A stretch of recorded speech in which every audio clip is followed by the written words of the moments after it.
Okay, so question number 47, we have, let's see if I didn't make any mistakes here. 46, okay. So question, example number 47. Example number 47, we have let A be equal to 1, 2, and 3. Then show that the number of relations containing 1, 2. Then show that the number of relations containing 1, 2 and 2, 3 and 2, 3 which are reflexive and transitive but not symmetric is 3,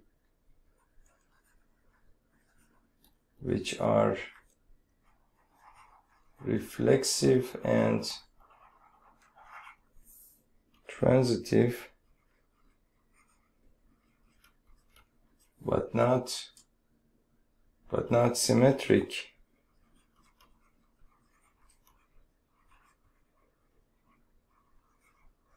But not symmetric is 3. So the question is, let A be equal to 1, 2, 3, that's the set A. Then show that the number of relations containing 1, 2 and 2, 3, 1, 2 and 2, 3. So you have, well, of course you can define different relations on this set, but you want to show that the number of relations containing these two elements, which are reflexive and symmetric but not reflexive and transitive but not symmetric, is 3. Okay, so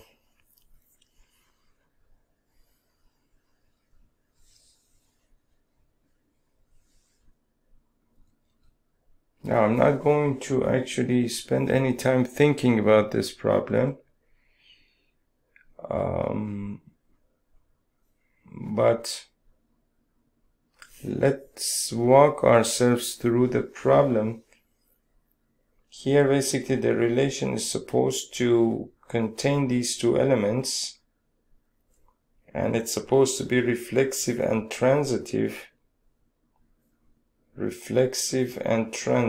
but not symmetric. Okay, so let's see what that means. So the solution says that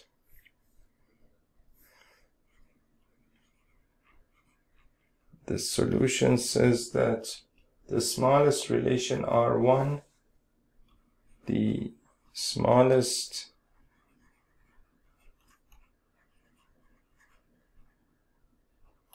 relation R1 containing 1, 2 and 2, 3, containing 1, 2 and 2, 3, which is reflexive and transitive but not symmetric, which is reflexive and transitive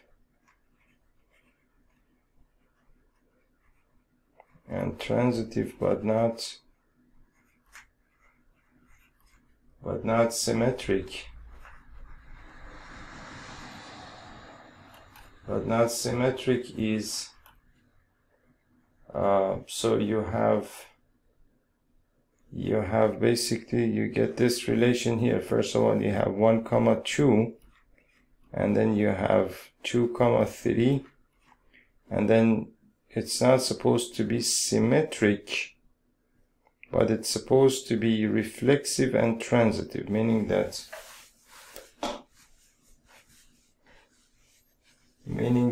if it's reflexive, then it's supposed to contain 1, 1 it's supposed to contain 2, 2. It's supposed to contain 3, 3. Right? So these have to be there. And also, since it is transitive, then 1, 2, 2, 3, 1, 3 has to be there. And 1, 2, 2, 2, so 1, 2 has to be there. And so 2, 3, for example, 3, 3, so 2, 3 has to be there, which is already there. And 1, 1, then 1, 2, 1, 2 is there. And 1, 3, 3, 3, so 1, 3 is there. And so on, and 1, 2, 2, 2, 1, 3. So I suppose that's the relation, right? So you have 1, 1, 2, 2, 3, 3, 1, 2, and of course this is repeated. And then you have 2, 3, and you have 1, 3. That's basically the relation that we have. So that is that. Now if we add the pair 2, 1 to R1, so let's call this R1 for example. Now if we add the pair 2, 1 to R1, pair 2, 1 to R1 to get R2,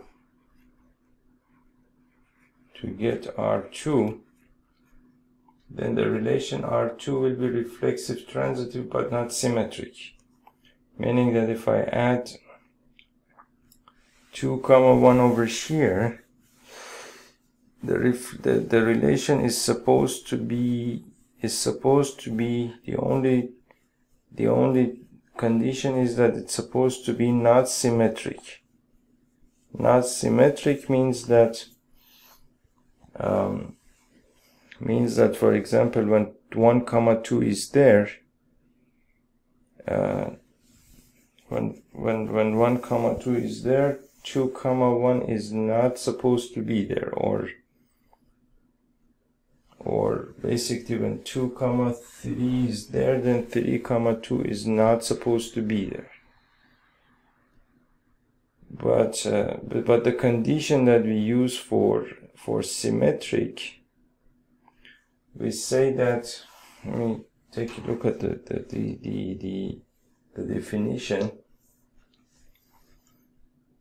Okay, so the condition that we use for symmetric exactly is that we say that basically if we say that, for example, some relation is symmetric if basically A1, A2 belonging to R, to some relation R, implies that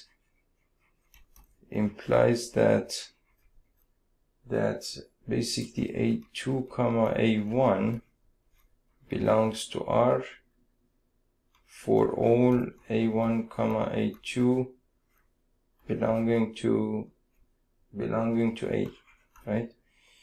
Now what that means is that for example in the case of this is, let's say that this is R1.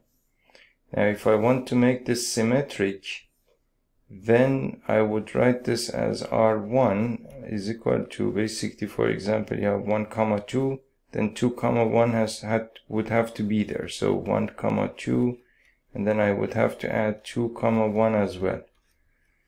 Meaning that I have to this one as well in case it's not there. Or if I have 2, 3 in here, then 3, 2 has to be there as well. Right? So I have to add this one as well. I have 1, 1, then of course I would have to add 1, 1, which would be itself, so I don't have to repeat it. or 2 comma 2, I wouldn't have to repeat that because I would end up with 2 comma 2 itself. 3 comma 3, I would end up repeating it, and 1 comma 3 and 3 comma 1. So 1 comma 3, and then I would have 3 comma 1, and this would be basically would be symmetric as well, meaning that for each and every element that you have in here, if you take any element as a1 comma a2, then a2 comma a1 has to belong to R as well, right? So what that means is that now you can see that they have added 2 comma 1 2, meaning that, as you can see, they have added 2 comma 1 to R1, right? But they have not added 3 comma 2 to R1. If you add 3 comma 2 to R1 as well, then R1 becomes symmetric. But as long as 3 comma 2 is not there, meaning as long as there is even one element in R1, in the case of which the symmetric element is not there, then you cannot say that R1 is symmetric. And so basically, if I add basically 2 comma 1 to R1, as long as this last element which is required is not there, still R1 is not symmetric. Which means that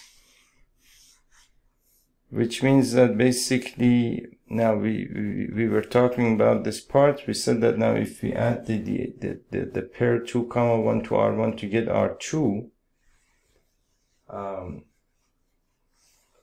let me go back to where I was, because 28 to get R2, then the relation R2 will be reflexive transitive but not symmetric. Then the relation R2 will be reflexive,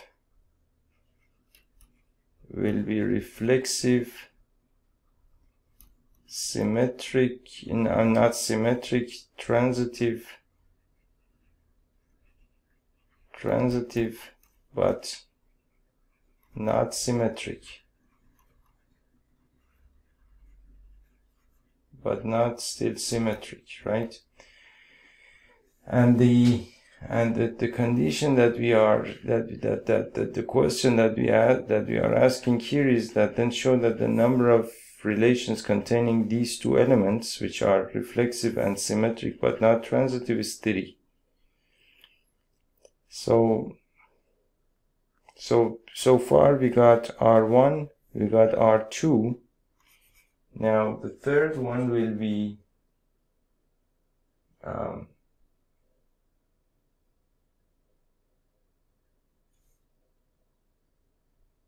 3 comma 2 to R1 to get the desired relation.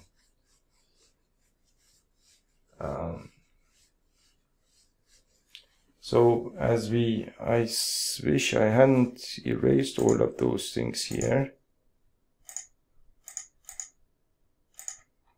because now I actually need it here, right?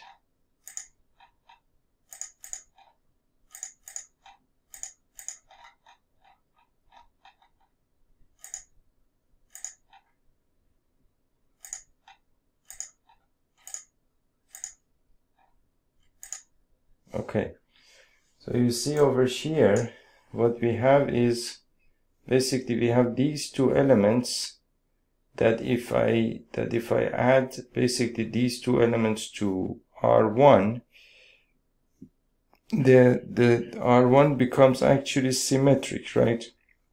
So basically we have 2 comma 1, we have 2 comma 1 and 3 comma 2. And 3 comma 2, right? So these two elements. So now what we are saying is that I'm confusing myself by using this wrong.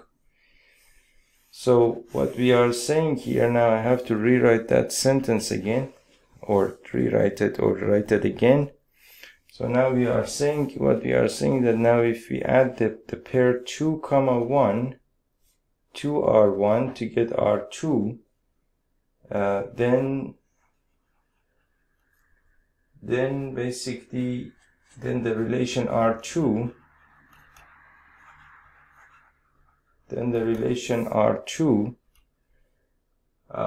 will be reflexive transitive but not symmetric. Will be reflexive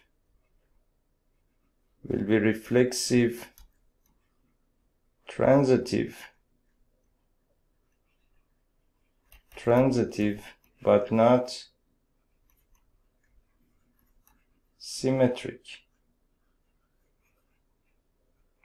Now, so far we got R1, we got R2, but then now if I suppose that I have basically this R1 and add 2, 1 to it to get to R2. So now the only element that I can actually add here, is now I can add 3, 2 as well, right, to get another relation. But suppose that I have my R2 here, which is equal to basically 1, 2 and 2, 3 and 1, 1 and 2, 2 and 3, 3 and 1, 3, and I add 2, 1 to it as well. Now, as we discussed down here, and then we erase the whole thing, if I add 3, 2 to this one as well, then this R2 becomes symmetric, which is not what we want, right? So I can create another relation R3 and call it, for example, 1, 2, 2, 3, 1, 1, 2, 2, 3, 3, 1, 3. Now if I keep 2, 1 and then add 3, 2 as well, then this becomes symmetric. So I don't want that to happen. So I'm going to forget about this one. I am going to erase this one and keep this one. So this becomes R3, different from R2. And so I have 3 relations here. But if I keep both of them, then of course R3 becomes symmetric, right? So it says that similarly we can obtain R3 by adding 3, 2 to R1. So now we have R1, R2, and R3 to R1 to get the desired relation. However, we cannot add 2 pairs 2, 1 and 3, 2 or single pair 3, 2 to R1 at a time, right?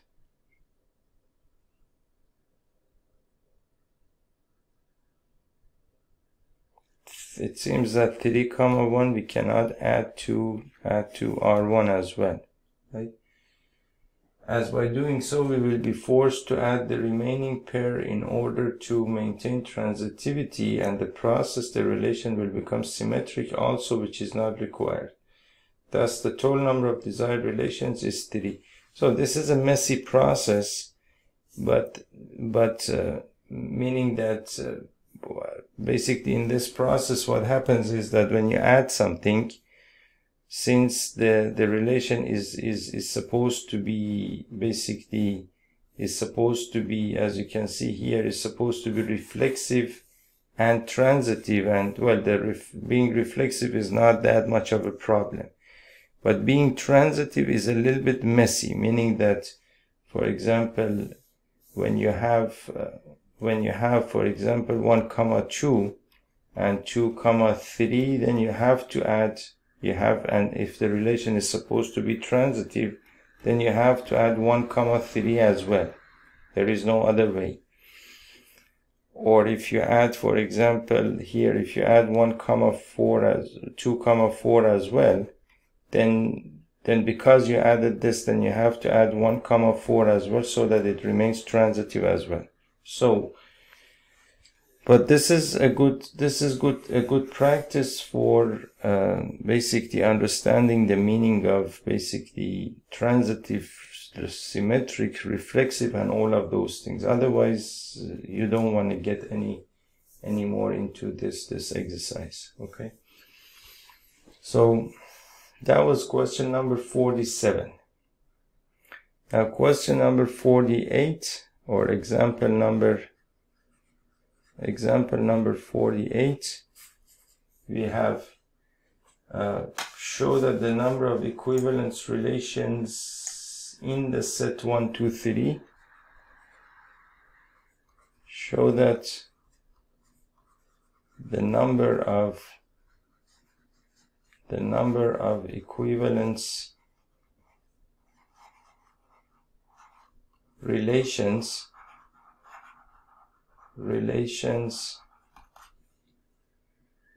in the set 1, 2, 3, in the set 1, 2, and 3, containing 1, 2, and 2, 1 is 2.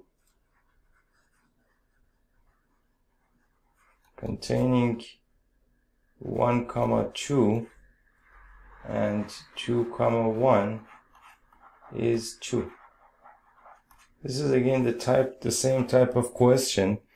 We want to show that the number of equivalence relations.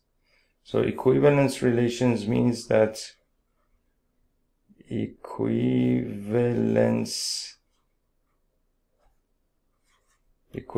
relation means that the relation is reflexive, symmetric, and transitive. Right? So the number of equivalence relations in the set 1, 2, 3 containing these two elements is 2, right? So let's say that basically one relation that we can define here is R1, and it's supposed to contain 1, 2 and 2, 1. So since this is supposed to be, this is supposed to be, first of all, it's supposed to be reflexive. So first I have to make it reflexive. Now, since one belongs to the set here that we are working with, I need 1, 1, and I need 2, 2, and I need 3, 3. That is, and this way the relation becomes reflexive. And well, you know, that's page 28, and the condition that we use for basically for a relation to be reflexive, we say that basically if A, A belongs to R for every A belonging to A, that is reflexive. Symmetric, we say that if A1, A2 belonging to R implies that A2, A1 belongs to R for all A1 and A2 belonging to A. And for transitive,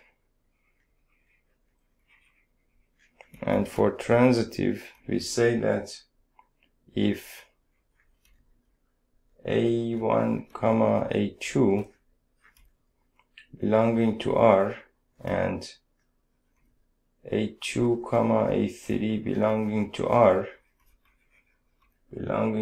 implies that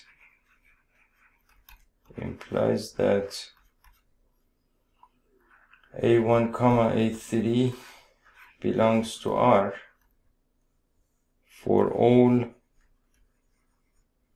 A1, A2 and A3 belonging to A, right? That is the condition that we use for these three, or you could call them also definitions, whatever you want to call them.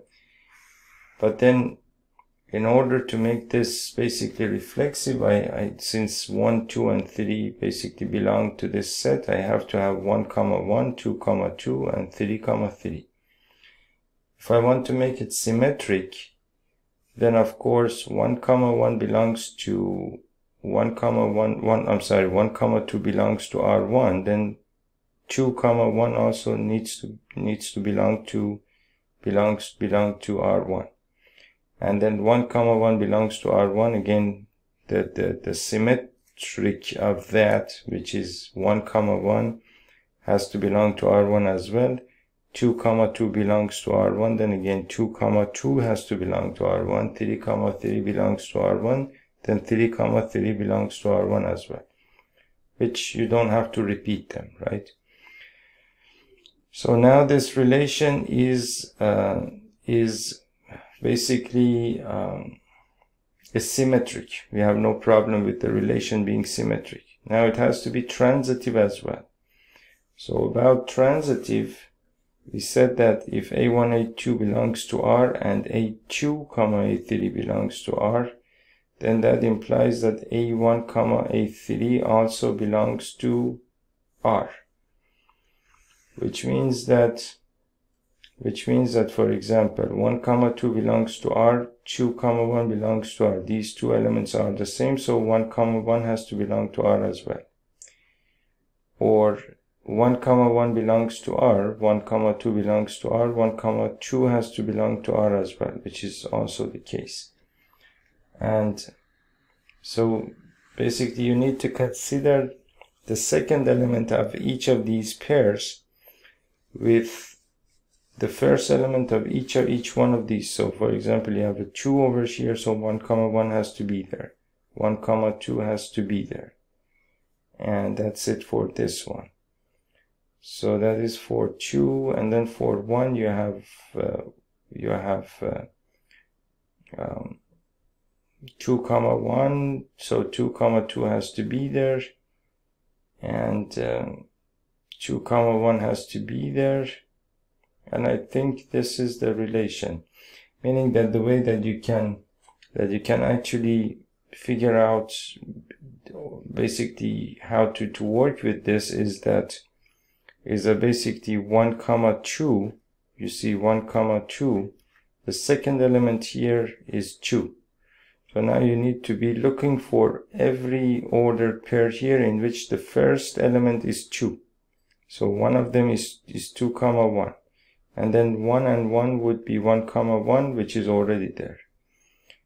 Again, over here you have 2, 2. So then basically 1, 2 has to be there, which is already the case. And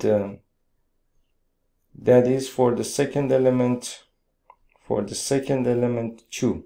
Now if the second element is 1, then the first element here has to be 1. So then 2, 1 and 2, 2. That's basically already there as well. So again, over here the second element is 1, the same as this one, so you have no problem there. And the second element is 2 here, the same as this one, so we covered this one as well. And the second element is 3 here, but there is no first element here, which is 3, so this relation is now reflexive, symmetric, and transitive. Reflexive, symmetric, and transitive. Right. Now,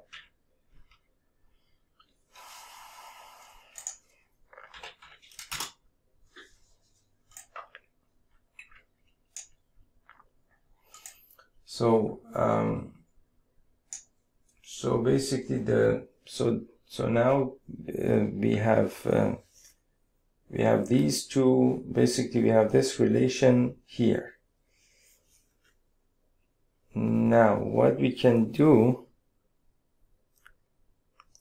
there must be, since the number is 2, there must be another relation here that you can create using some other element, by adding some other element to this relation. But again, as I mentioned before, this is a tricky procedure, meaning that if you add one element here, then the whole thing might actually, I mean, for adding just one element, then you might have to add a whole lot of elements, so that, for example, the relation remains, for example, symmetric or transitive. Now let's take a look at the solution. Let's see what the solution says. So the solution says that the smallest equivalence relation R1 containing 1, 2 and 2, 1 is basically 1, 1, 2, 2, 3, 3, 1, 2, and 2, 1. Now we are left with only 4 pairs. Now we are left with only 4 pairs, namely B's. Okay, so now we need to figure out how many pairs in total we have, meaning that we have 1, 2, 1, 1, 1, 2, 1, 3. So basically all of the possible relation, all of the possible so if you're working with this set, let's call this set, for example, set A, right? The set is 1, 2 and 3. If you're working with this set, and if you want to figure out the Cartesian product of A and A, you have 1, 2 and 3 here, and you have 1, 2 and 3 here. So you have basically 1, 1, 1, 2, 1, 3. So you have 1, 1, you have 1, 2, you have 1, 3. You have 2, 1, you have 2, 2, you have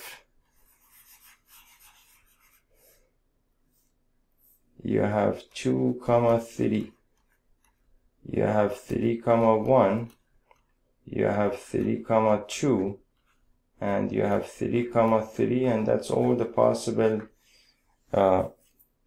possible members of this set.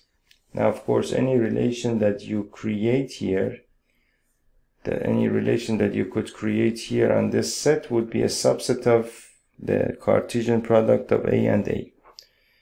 So now I have already used 1, 2, 2, 1, 1, 1, 2, 2, and 3, 3. So the only thing that remains is basically this one, this one, and this one. That's basically why they are saying that we are left with only 4 pairs, which is 1, 3, or 2, 3, basically here, 3, 2, which is this one here, 1, 3, which is this one here, and 3, 1, which is this one here, right? Now if we add basically any one, say for example 2, 3 to R1, then for symmetry we must add 3, 2 also, and now for transitivity we are forced to add 1, 3 and 3, 1. Thus the only equivalence relation bigger than R1 is the universal relation. This shows that the total number of equivalence relations containing 1, 2 and 2, 1 is 2.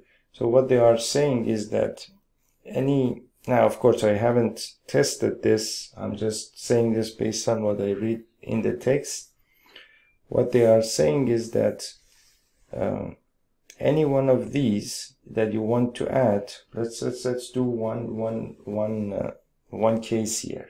So for example,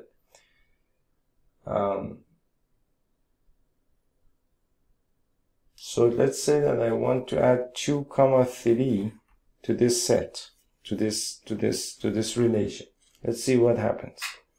So if you have your R1, let's call it R2 because I want to add something to it.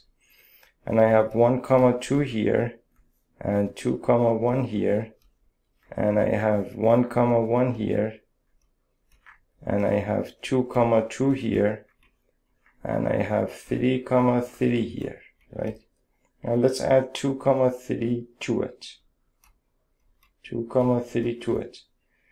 Now the requirement here is that this remains symmetric, reflexive, and transitive. Now for this to remain symmetric, 3, 2 has to be there as well, which is not the case. So I have to add 3, 2 as well, right? Now if I add 3, 2, you can see that I already had to add this one as well. Now this must remain transitive as well, right?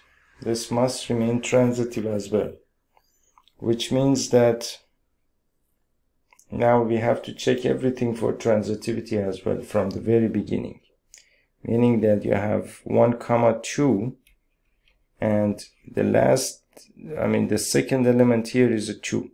So I have to check every ordered pair starting with a 2. So that is 1.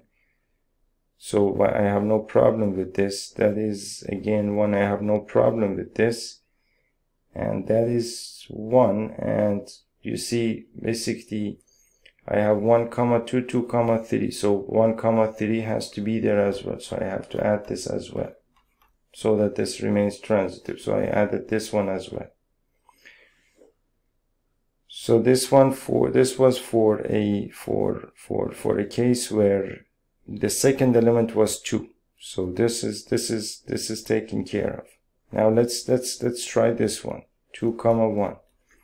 Here the second element is 1. So I'm going to be looking for every ordered pair which starts with a 1. So you can see that 2, 1, 1, 2. So I have to have 2, 2 here, which is already the case. Then this one is also starting with a 1. So 2, 1 has to be there. So that's already the case. And I have this one over here as well.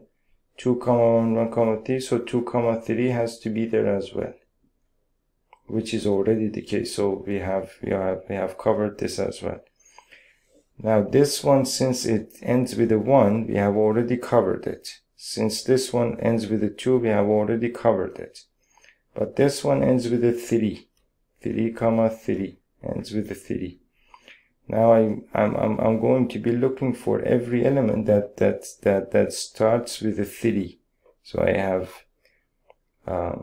have basically this one over here, this one, and this one, right? Which is, of course, this is the element itself, but this one over here. Now 3, 2 and 3, 3, so 3, 2 has to be there as well. And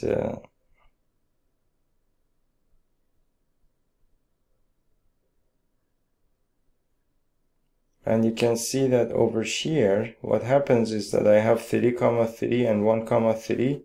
So 3, 3 has to be there as well, right? Which is already the case. And also I have 1, 3 and 3, 3.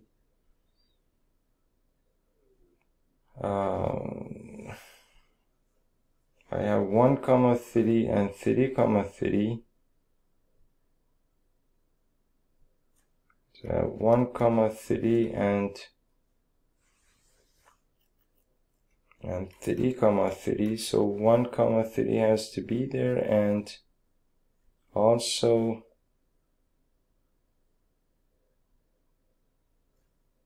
somehow you will end up with 3, 1. Somehow you'll have to add this one as well, but I'm not going to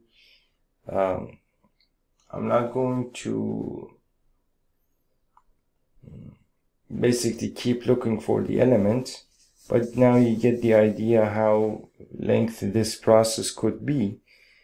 Now, if you keep doing this process, what that means is that then what you will find out is that basically, of course, again, I didn't actually finish this exercise, but what this means is that basically then that the total number of equivalence relations containing 1, 2 and 2, 1 is 2, because then what you will find out is that the only equivalence relation bigger than R1 is going to be equal to the universal relation, and the universal relation would be the Cartesian product of A and A, basically, meaning that you have to basically include all of these elements in your second set and call it R2, and then that would be called a universal relation, right? That's basically not the whole story, but well, a part of the story, of course.